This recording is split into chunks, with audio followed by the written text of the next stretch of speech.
Hello and welcome to Brian Moore's Full Contact with the Telegraph. Well, the Six Nations is well underway even after one round. Scotland got their campaign off to a perfect start, beating England 2017 at Murrayfield, making it back-to-back Calcutta Cup wins for the first time since 1984. We'll be recapping the game in detail and where it was won and lost with the Telegraph's Charlie Morgan, and also to my co-host this afternoon, Chris Robshaw, the former Quins and England captain.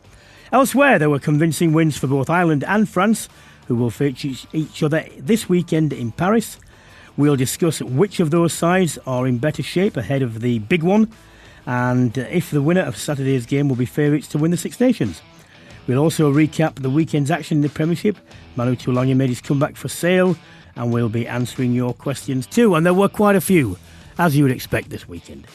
Delighted to welcome alongside me for the first time the former England captain, Chris Robshaw. Hello, Chris. Hi, Brian. Thank you very much for having me. Tell everyone what you're doing. So I'm playing over in San Diego. We had our first MLR game yesterday of the season, which we won 31-29. I'm a little bit sore this morning. What's the standard like, do you reckon? You know what? It's competitive. Mm-hmm. It's not what it is back in the Premiership or in France or Japan or something like that, but it's competitive and it's a good level. And even seeing it this year in the first game and a couple of practice games compared to last season, it is improving because you're getting the American guys are getting better. There's more foreign guys like myself who are probably a little bit towards the end of their careers, or maybe some young guys who haven't quite made it in the English setup or the French setup or something like that. So you're getting guys from around the world and trying to help the game grow and help teams evolve. Mm-hmm. The games are a good standard. Good. Well, look, let's go to the Calcutta Cup. I had the feeling, sat there in co-commentary, that the England forwards had done a really good job over the first 40 and then 15 of the next sort of third quarter to finally get on top of the Scots. And although they'd not put the points on that they might have done, there were reasons for that. But essentially they were controlling the game. And then the last 15 minutes, it just seemed to drift away. Not just the Luke Cowan-Dickie incident, which we'll come on to, but in other terms, what do you think went wrong for them? Yeah, I'm not sure, because I watched the game and we kind of watched the first half and then went and trained it, and I saw the scoreline. And we had a guy called Scott Murray at our club, who's our forwards coach, an old Scottish guy. And I was like, it's game over now. I can see the momentum going. The Scots are starting to fade a little bit. The English side has grown in confidence. They've kind of, because they had so much territory, so much possession, I felt potentially they lacked a bit of oomph up front, whether that's someone like a Courtney Laws was missing and Manu Tuilagi was missing, just to get them that extra yard over the game line, and Sam Underhill, these type of players who are so valuable. And it's probably not until they don't play you realise how important they are. You know Marcus Smith very well. What did you make of his performance? What do you make of his the decision from Eddie Jones to change him for George Ford? Yeah, I can see why he's done that. You think of someone like George Ford coming on and the experience he has to control a game and close out. But from a Marcus point of view, for a Six Nations debut up in Murrayfield, which can be a hostile place, especially when the conditions were as they were and pretty miserable. And I think everyone knows Marcus for his attack and flair and his ability, but I think he controlled the game really well. Like I said, I think the territory focus was there. They played a lot in Scotland's half. They didn't overplay in their own half. And to score 17 points on your debut in the Six Nations wasn't bad. Well, that's my point. Yeah, we know what George Ford can do, but we also know what Marcus Smith can do and was doing. And at some point, you have to have faith in the guy and say, look, continue, play the whole 80. Why not? Get the experience of playing the whole 80. Because unless it's automatic or it's rote substitutions, you couldn't, for me, say that he'd done anything that suggested he couldn't carry on doing that. Yeah, I agree with that. And I think it's always one of those ones. I remember I used to have this chat with Dean Richards as a young player at Quins when he was coach at Quins. And whenever there was a big game, even kind of my first year of breaking through, he would go for one of the older, more experienced back rowers. And he's like, we're going for experience this week. And every week I'd be like, well, how do I get experience if I don't play? Yeah. And it's that type of thing which, again, in a hostile environment, being able to close out a game, you look at what they did. I know it's back at Twickenham against South Africa, closing out that game, coming from behind. You think that whole young England side has grown a lot. So to then go to Murrayfield and potentially do the same, it's just another thing for them. But it's tough. And I'm sure you've been in, I don't know if you were, but when you lose that first game in the Six Nations, it can be quite demoralising because you know there's no Grand Slam and you're waiting for someone else to slip up.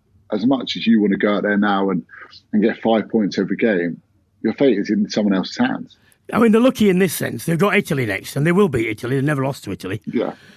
So they're going to be... But that goes on to another point I wanted to make.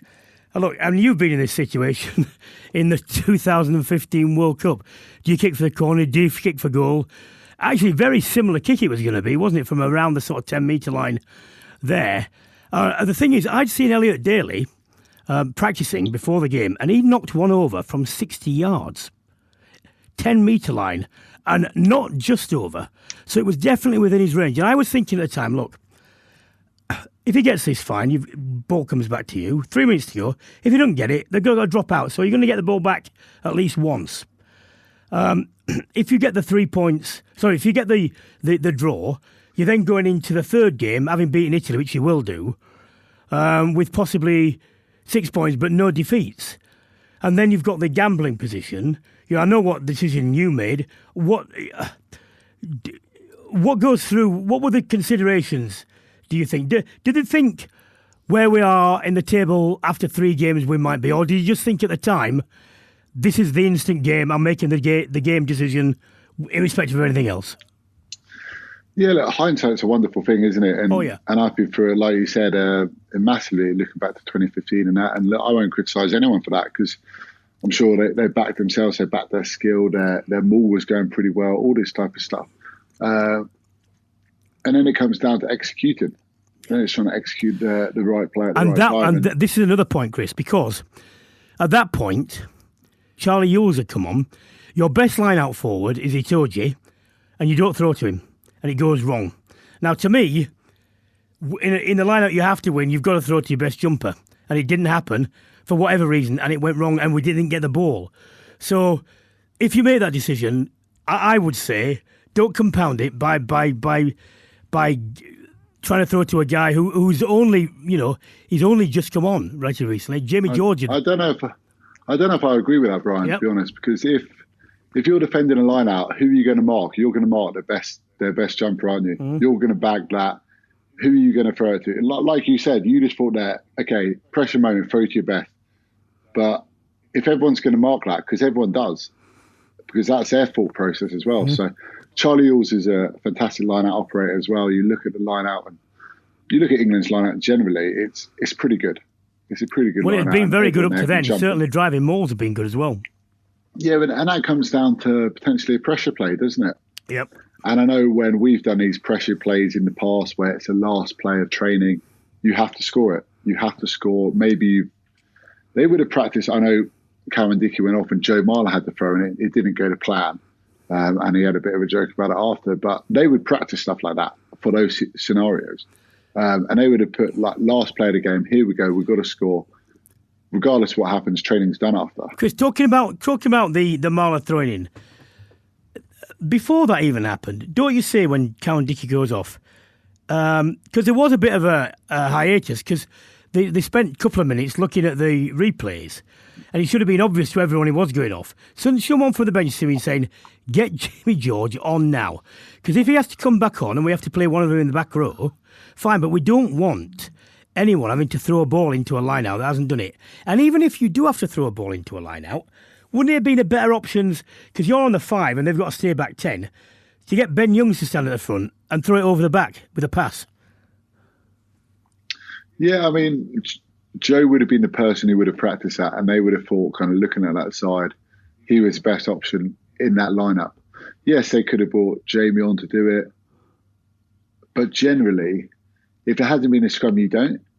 And I don't know if you've seen whether that been Premiership games or international games, you tend to rely on the people on the field to throw it. And someone of yourself, it is such a fine skill. it's such a controlled movement. It's such an isolated moment, which Chris, if anyone's practiced it, it's hard. Chris, I know it is, Chris. And that's absolutely fine, provided you get a line out anywhere else but on your own 5-yard line, which just happened to be the one, didn't it? It just happened to be the one. It wasn't Joe's best throw. Well, it wouldn't have made any difference where he'd thrown it, because Alex came so far over the 5-metre line that he caught it after 3, so it doesn't matter where Joe really threw it. Look, what do you think the mood in the camp will be like? Because, to be honest, England had lots of things. No, just a couple of things. And we were talking about the first Scottish try, which, was it a quick line out, wasn't it? If it was a quick line out, it shouldn't have been allowed. Narrowly lost. Not an experimental team, but certainly a much changed team. What will their mood be like, do you think? No, I thought even going into this series, this Six Nations campaign, I don't think it was going to be a Grand Slam year for anyone. No. I think the field is so competitive this year that anyone can beat anyone. Of course, home advantage is huge. And as you know, when you look back to the Six Nations and the ones I've been involved with, you look back at potentially missing out on a Grand Slam because you lost one game. And that can come down to one missed tackle, one bounce of a ball. A bad 10 minutes, that's all you have to have. Not even that. Yeah. One phase of play. And that's why people love this competition. That's why the players love it. That's why people love watching it. So look, they're going to, of course, probably be sulking a bit this weekend, and rightly so. They'll know they could have and should have hopefully got the right result up there for that. But they're going to come back into Italy. Look, they're going to go to Italy and they're going to get a comfortable bonus point win. I've no doubt about that. I'm sure he's going to play the same team or his strongest team, because if not, you have 3 weeks between games, which is too long to go. Just very quickly, Chris, just very quickly on this one. Scotland, and I mean, it is consecutive Calcutta Cup of wins. That's not the point for me. The point is, in the past when this has gone against them, they've contrived a way to not quite do it, and this time they did. And I think they should be satisfied with nothing less than at least a tilt at the title. They might not get it, but at least be in a position where the final game comes where they're contesting it. Yeah, and rightly so. And I think a massive amount, I know we've spoken a lot about England here, I mean, credit must go to Scotland, because they were probably favourites and they won. Yeah. And I think having that title at Murrayfield, and I know they've had the success over England in the last couple of years, but there's pressure in that in themselves. Yep. Finn Russell controlled it well. White came on, and of course his try was great, but he played well as well. And they were excellent, and I don't think you can take anything away from them. And for them now, it's about, can they back it up for the next 4 games? And that's something which, when I look at the field and I look at this kind of Six Nations campaign, and I know we're going to go into the France and Ireland and all that, and you look, can France do that? We know we have that ability to shoot for the stars and reach it, but also they can not play as well. Ireland tend to have that consistency. Can Scotland now produce that level for the next 4 games?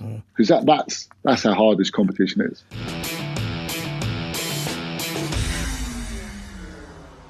Why don't we discuss some more of the technical details about the Calcutta Cup game with the Telegraph's senior rugby writer, Charlie Morgan. I've seen your stuff, as you always do, about the breakdown of various ploys and plays in games. Always very, very interesting.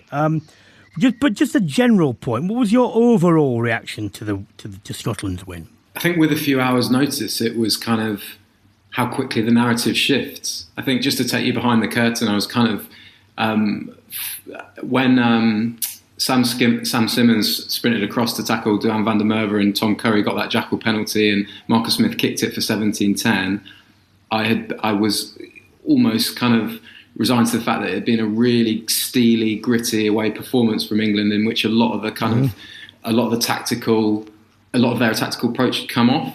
And then with that last 15 minutes and a bit of an implosion in some areas, just within big moments, the whole thing flips. And that's just the nature of the Six Nations, isn't it? We talk about momentum the whole time, but that's now flipped the way that they're now fighting to get some sort of foothold in this competition, whereas Scotland are on a high, now going to Wales, who look vulnerable, and then all of that kind of snowballs. But actually, I thought that Scotland for the manner in which they stood up in their 2 tries probably exemplified it. Well, first of all, let's talk about the defence. Steve Tandy is just creating something really special there.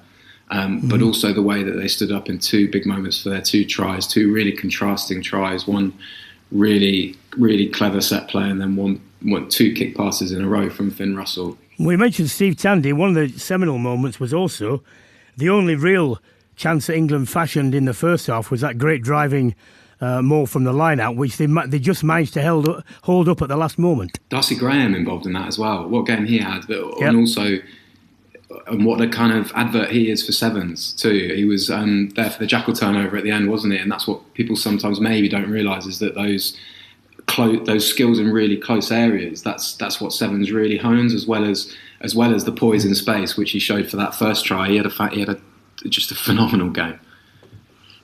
Let's go down to the first try. I put my hands up. I missed it, but then again, fair play to me. So did Nigel Owens. So did everyone else in the comms and everyone else in the England camp, because the quick line out, which was described by Andrew Cotter as a quick line out, if it was classed as a quick line out, it should not have been allowed, because it wasn't only that the ball had been handled by someone else, because the first ball that went into touch was caught by a ball boy and then transferred, but it was a second ball that was given to the hooker anyway.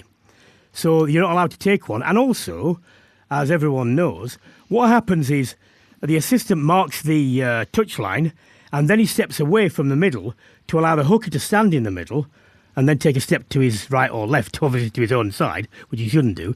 But that's what happens. And the throw from the Scottish hooker went over the assistant referee, who looked up really surprised, thinking, what is going on? I haven't given the mark. And yet it went on. So was it a quick line out? Wasn't it? If it was a quick line out, I mean, if it wasn't a quick line out, if it was a quick line out, it shouldn't have been allowed. It's as simple as that.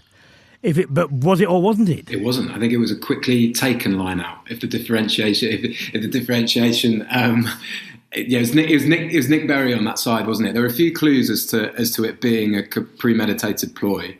One of them was George Turner, the hooker, being in the backfield from the chase, which you very rarely see a front row in the chase. Sometimes Ellis Genge stays back there for Tigers, and he has done for England, just to get a big run up on those carries from the backfield if clearances go in field. So he was there. They're anticipating a clearance directly to touch by England. But the other big clue was that referee Ben O'Keefe, I think he'd been told that Scotland were really keen to play at pace at every opportunity, especially from those line-outs after England exits. And he was watching to see the England players join that line-out. And it was Maro Itoje and Ellis Genge. You only need 2 players from the defence, as you know, I'm sure, Brian. Well, there were more than 2. There were at least 4. Yeah, so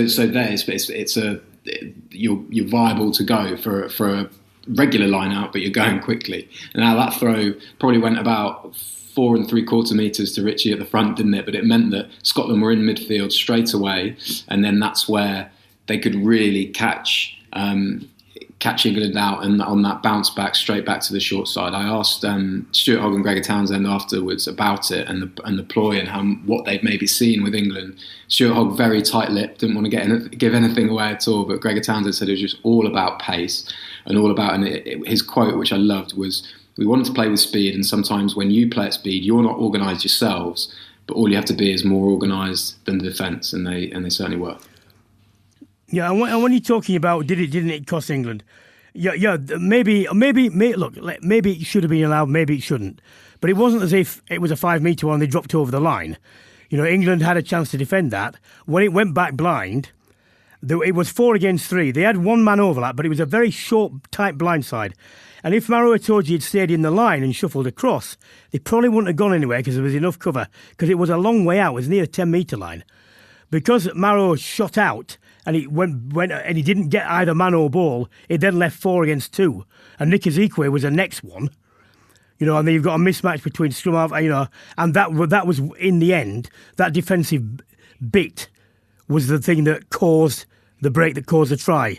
Yeah, but that had been there's all sort of these ripple effects going on, and that had been caused initially by Finn Russell carrying on in the same direction to bait those defenders around the corner, and the whole narrative of the week had been how England were out to hunt Finn Russell. So when actually Stuart Hogg faded behind Russell and Scotland had that option for that bounce back, you're always going to get a slightly lighter kind of defensive line. And actually there was a big gap to Carl Sinclair's right, which could have broken England as well. And I thought Itoje actually made a pretty sound decision, actually, because England was so we're in such deep trouble, and he nearly broke down that attack by getting to Hogg. But because Hogg threatened his outside shoulder, that fixed Nick Ezekwe a little bit more, and that was what opened up the gap for Graham, whose line was brilliant. And then he still had more to do. This is the thing. Gregor Townsend spoke afterwards about that try, there being so many fine margins involved. The last sort of fine margin involved was Darcy Graham staying on his feet and being able to beat Joe Marchant, so that he had the one-on-one, and then Ben White steaming through to get a second touch. That was an excellent support line and a really cool story. You talked about Joe Marchant. Of course, he gets dragged across for the kick that preceded the kick that went to Luke Cowan-Dickie. Otherwise, he would have been under the ball, and as we know, he's very comfortable under the ball. Why do you think he felt the need to be dragged across there? Well, I think the initial kick pass, didn't it, from Russell to Van der Merwe. Van der Merwe caught the ball and then beat Malins, and then he threatened to beat Stewart too. So on that backfield pendulum, Joe Marchant really had to come all the way across, and that's kind of it's not necessarily the kind of sexiest thing to say or the sexiest thing to see if you're watching games, but oftentimes after a retrieved kick, where the space will be is with another kick, and Russell's just exceptionally clever with that. He'd actually forced, I know we were talking about later on after this penalty try, he forced that 5 metre line out with an excellent kick after an infield maul. He's just so sharp, and then so for him to, there's just so much kind of there's so much intention about his kicking, and that you really saw that in that try, ahead of the penalty try. Charlie, how did you find the interchangeability from the English back line, from different players to step up at various different times in the game?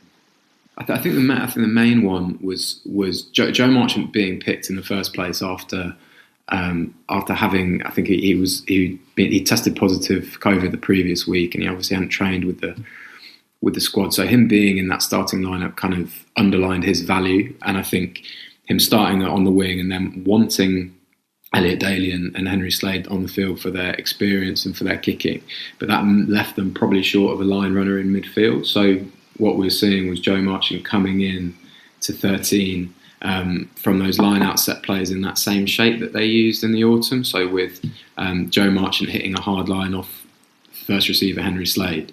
That was the main thing. I think with Max Malins on the wing as that kind of additional fullback and the playmaker, he's got a background of a fly half, so he's always going to be roaming. So there was a bit of that, but that was the main kind of the big change of that interchangeability, as you say, between Daly and Marchant.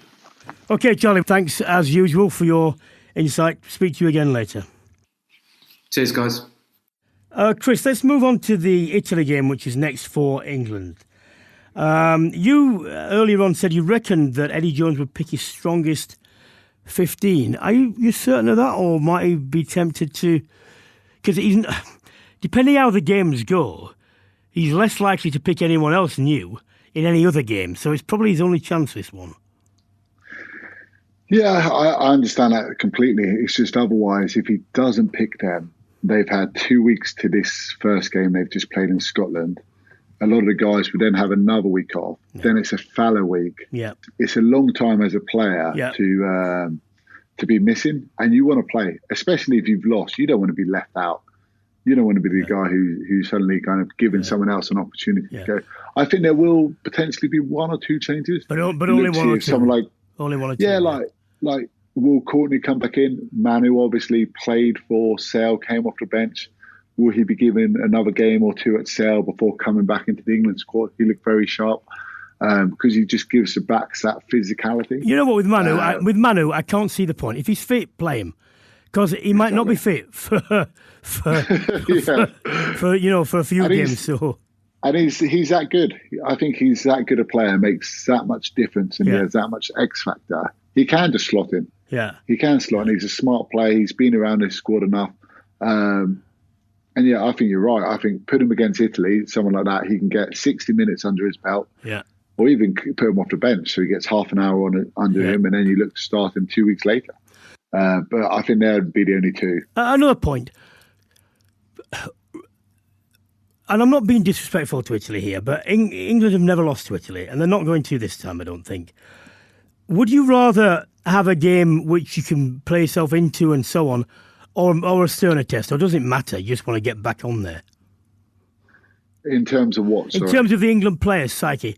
Would you prefer to say, I'll have France next or whatever, or just, look, this is a better way to play, I don't know, play it through? No, you want to get back into it, because I know from the outside world, everyone be saying, like you said, they should win comfortably, go over to Rome and all that kind of stuff. But from their point of view, they'll know it.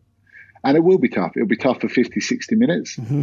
And then generally, as these games go, they'll probably, like France did, they'll get a couple of tries towards the end and it will probably flatten the scoreline. But it is going to be tough and it's going to be tested. And there are new combinations in that team as well, in terms of people still working each other out, working out how to get the best out of each other. There's new people in the pack. Would you even bring someone like a Joe Launchbury back in? He's been superb for Wasps since he's been back. He could be another one who adds that bit of firepower to get them over a gain line, gives them an extra little bit of size.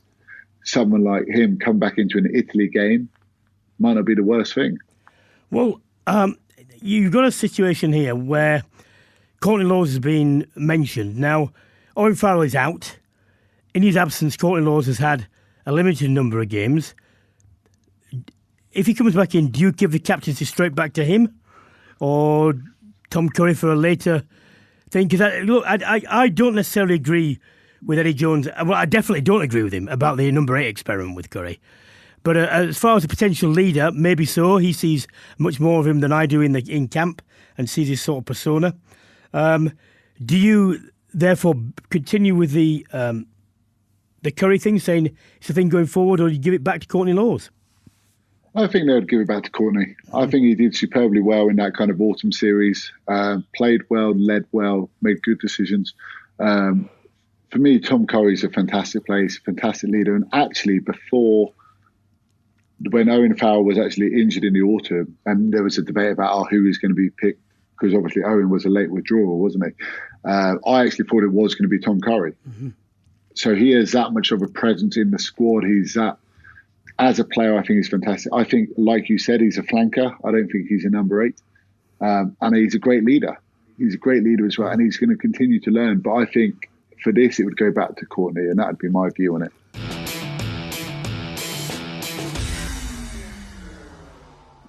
OK, well, look, let's look at the other games this weekend. Ireland made light work of Wales, first game. How much of a case was it Ireland being very good or Wales not being very good, or a bit of both?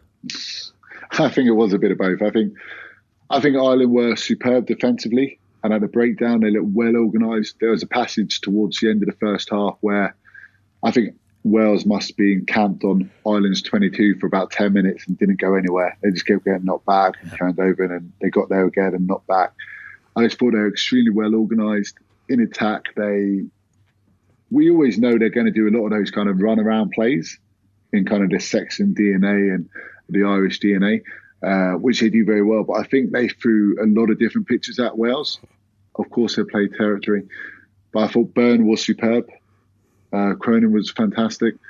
And their forwards had a real kind of firepower. I think there was always a question when CJ Stander left, who was going to come and be that big physical presence for the Irish back row. Well, without Stander, O'Brien, these type of guys who had been massive characters for Irish rugby. Well, I'll tell you what I think has worked in Ireland's favour is, they've lost Stander, O'Brien and whatever.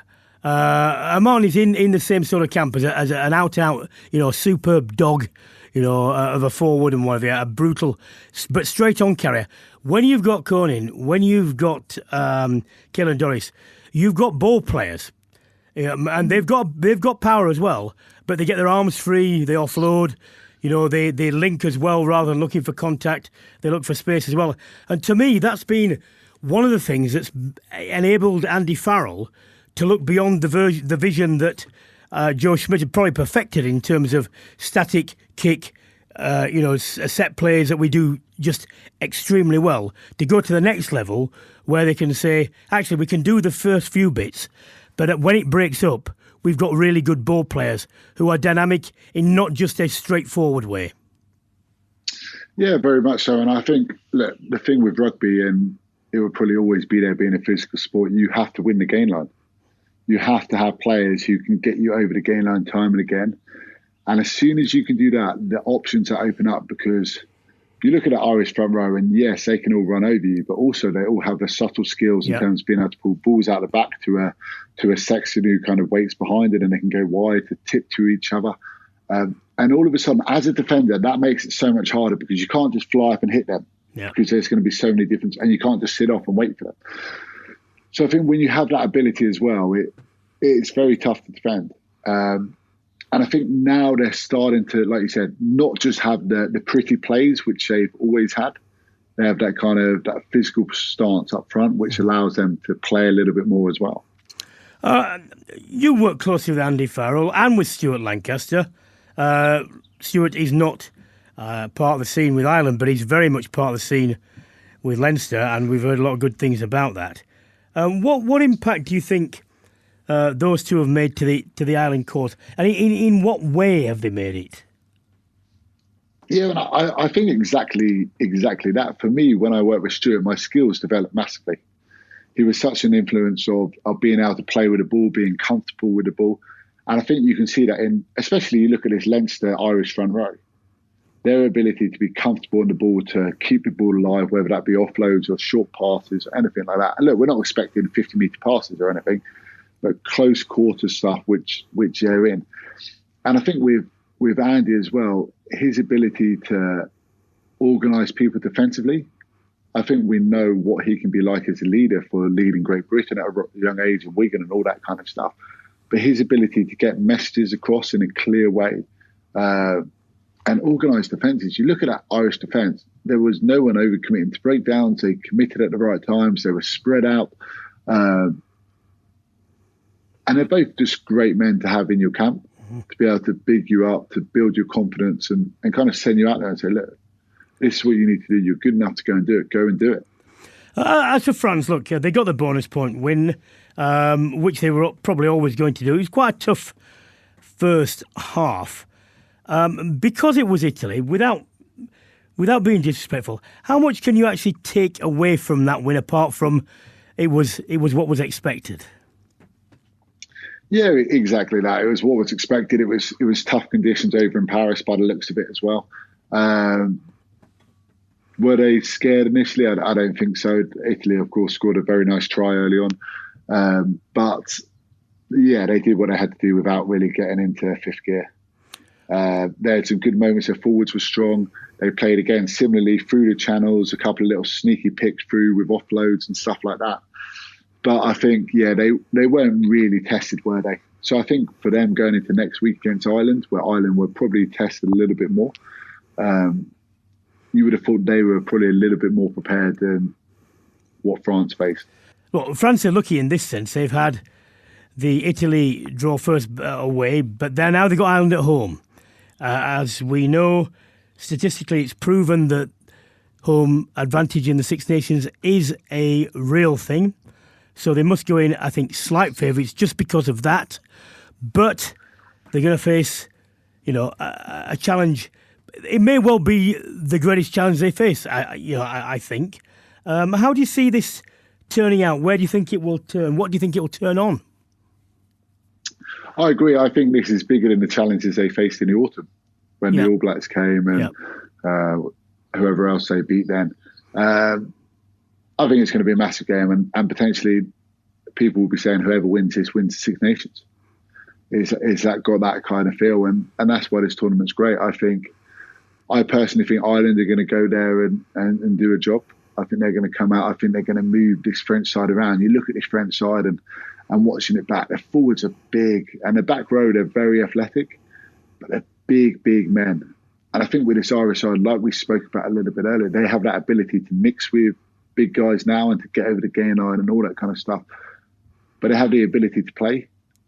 And I think if they can kind of combine the two, I think they'll come. And look, this is a great game. It's one I'm looking forward to watching. You look at likes of Dupont kind of stepping up as captain, and I always find with that as well, when you give it to your star guy, it can either make them even better or it can just kind of reduce them a little bit and kind of make them a little bit nervous because they have to worry about other things. And it's always hard from being outside of camps, because I've been in camps when people have said, oh, this guy should be this captain and that guy, and I'm sure you have as well. And you're thinking, this guy, why? How like, he doesn't lead at all and all this kind of stuff. But so without actually being in there and knowing the influence he can have. And I remember actually when I was at Harlequins and we went to Cass it was a long time ago now. And this young scrum half was playing for them. It was snowing, it was horrible. And we were like, the French don't like the snow and all that kind of typical kind of cliches. And I had this young 17-year-old guy playing scrum half in Dupont. And he's not the biggest guy now. Back then he was small, but he was wide. And we were like, look, we need to get hold of this guy. He's a young kid. Who's this guy I think he is? We were trying to like late hit him. We were trying to tackle him off the ball.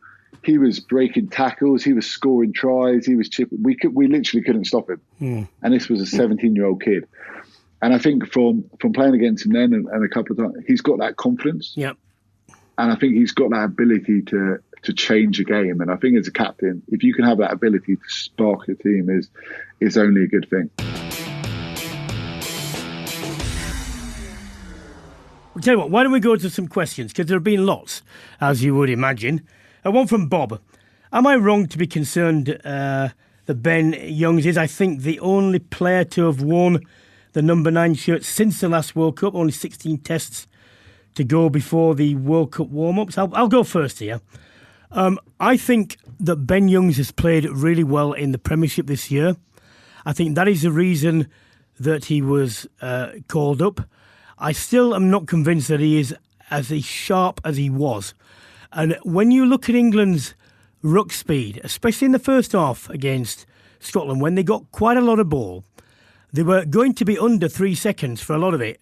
And when Ben got there and he just checked a little bit to look at his options, it went over 3 seconds to 4. Now, it doesn't sound much, but continually, and everyone's looking for under 3 seconds, that just means an extra second for the backline to do that. And Randall might well do it. And I agree with you, Bob.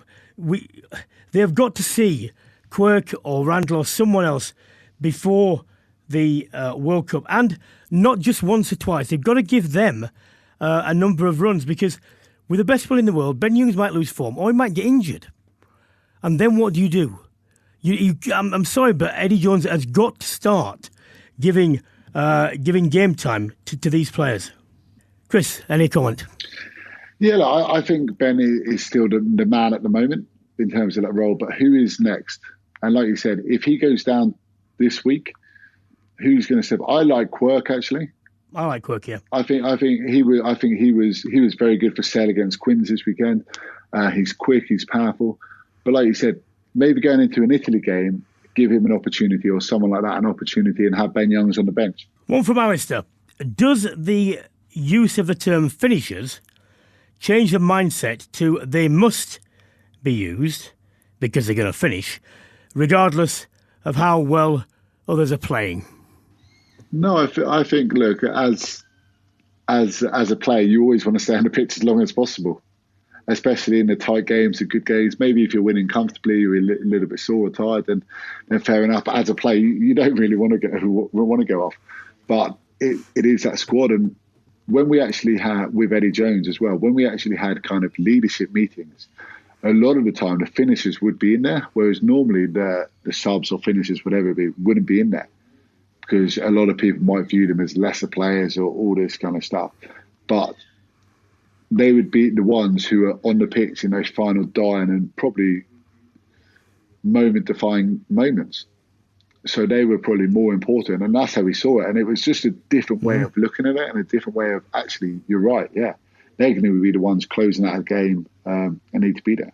Well, in a general point, I mean, I spoke to Eddie about this. I was quite specific about this, and he swore to me that he didn't get all the technical readouts from the bench about, where the hits are going, whether the percentages were going down. He said, I don't have time.